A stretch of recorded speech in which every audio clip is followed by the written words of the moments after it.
Hello, welcome to my channel Easy English Grammar. Today we will learn active and passive voice of perfect, present, past and future. तिन्ही पूर्ण काळ, वर्तमान काळ, पूर्ण, पूर्ण भूतकाळ, पूर्ण भविष्यकाळाचा पॅसिव्ह व्हॉइस आपण शिकणार आहोत. ॲक्टिव्ह अँड पॅसिव्ह व्हॉइसची रचना कशी असते तर पूर्ण काळात ह्यावची रूपं असतात आणि क्रियापदाचं पास्ट पार्टिसिपल असतं, हे लक्षात ठेवायचं. पॅसिव्ह व्हॉइस करत असताना आपल्याला फक्त टू बीचं बिन हे रूप आपल्याला वापरायचं आहे. ओके, सेंटेन्स कन्स्ट्रक्शन कसं असते ते पाहूया आपण. Present perfect, subject have has, क्रियापदाचं पास्ट पार्टिसिपल आणि ऑब्जेक्ट, त्यानंतर राहिलेला remaining part of the sentence. त्याचा पॅसिव्ह व्हॉइस कसा करायचा तर ऑब्जेक्टने वाक्याला सुरुवात करायची, कॉमन जे रूल आहेत तेच फॉलो करायचे. ऑब्जेक्टने वाक्याला सुरुवात, क्रियापदाचं पास्ट पार्टिसिपल, सब्जेक्टिव्हची ऑब्जेक्टिव्ह केस आणि त्यापूर्वी बाय. ओके, सब्जेक्टच्या जागेवरती ऑब्जेक्ट. वाक्य आपण अगोदर पाहूया. She has completed the project. Active voice आहे, चेंज व्हॉइस पॅसिव्ह व्हॉइस. और बिगिन द सेंटेन्स होईल द प्रोजेक्ट. द प्रोजेक्टने वाक्याला सुरुवात करा. द प्रोजेक्ट हे आपलं काय झालं, ऑब्जेक्ट झालं. The project. वाक्य कोणत्या टेन्समधलं आहे तर परफेक्ट पास्ट, परफेक्ट प्रेझेंटमधलं आहे. म्हणजे इथं हॅव हॅज आपल्याला वापरायचं आहे. थर्ड पर्सन सिंग्युलर नंबर आहे म्हणून इथं हॅज. The project has. फक्त आपल्याला इथं काय ॲड करायचं आहे, बीन. का तर हे परफेक्ट प्रेझेंटमधलं वाक्य आहे. तिन्ही परफेक्ट टेन्समध्ये आपल्याला बीन हे रूप वापरायचं आहे. द प्रोजेक्ट हॅज बीन, क्रियापदाचं पास्ट पार्टिसिपल कम्प्लिटेड. कम्प्लिटेड कोण आहे, डुअर सी. ची ऑब्जेक्टिव्ह केस हर, त्यापूर्वी बाय. काय केलं आपण इथं फक्त बीन वापरलं.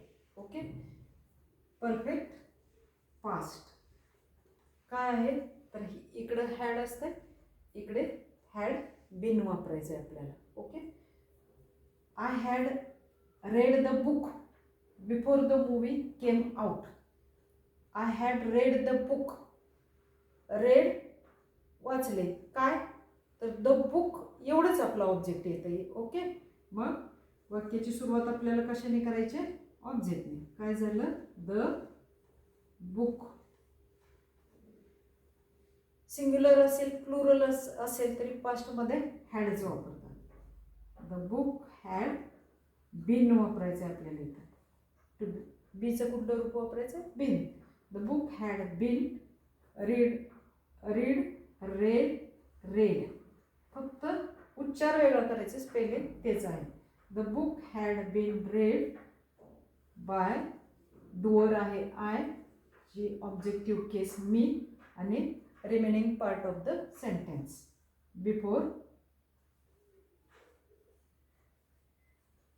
the movie, before the movie came out.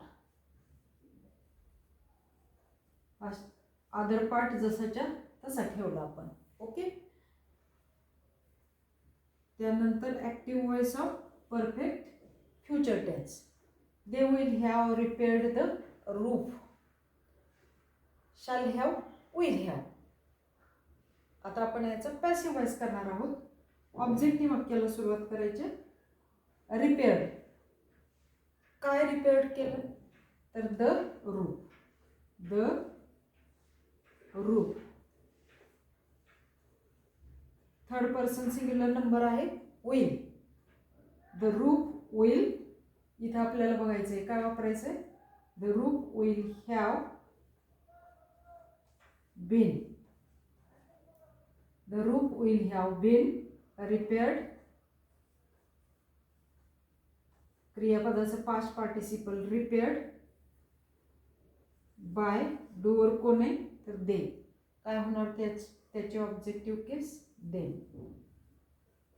या पद्धतीने आपल्याला फक्त लक्षात काय ठेवायचं तर परफेक्ट टेन्सेसमध्ये जर हॅव हॅज आहे किंवा हॅड तर आपल्याला जेव्हा आपण पॅसिव्ह व्हॉइस करतो तेव्हा त्यामध्ये बिन वापरायचं आहे, हे लक्षात ठेवायचे. बाकीचे कॉमन रूल्स सर्व सारखेच आहेत.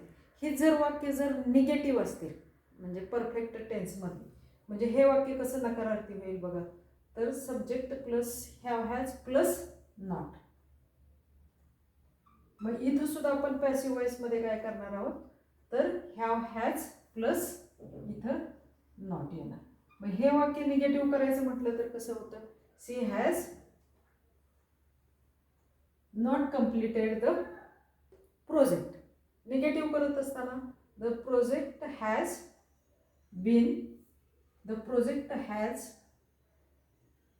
Not been completed by her.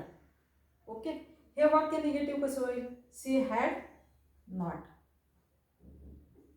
Not completed the project. किंवा दुसरं सेंटेन्स असेल सी हॅड प्लस नॉट. इथं पॅसिव्ह करताना पण सी हॅड नॉट. मग हे वाक्य कसं होईल, I had not read the book before the movie came out. Negative sentence कसं होईल, the book had not been read by me before the movie came out. Shall will not. मग इकडं passive करताना शॅल विल नॉट अशा पद्धतीने वाक्य होईल. They will not have repaired the roof. इथं नॉट येईल. पॅसिव्ह वॉइस करताना काय होईल, the roof will not have been repaired by them. अशा पद्धतीने होकारार्थी वाक्य असेल आणि नकारार्थी वाक्य असेल तर एवढाच बदल होतो आणि आपण ॲक्टिव्हची पॅसिव्ह वॉइस करू शकतो. चॅनलला नवीन असेल तर लाईक शेअर सबस्क्राईब करा. याच्यानंतरचं जे लेक्चर असेल ते सर्व टेन्सेसचा ॲक्टिव्ह अँड पॅसिव्ह वॉइस 2च मिनिटात कशी रिव्हिजन करायची ते टाकणार आहे. तेही लेक्चर तुम्ही पहा. ओके.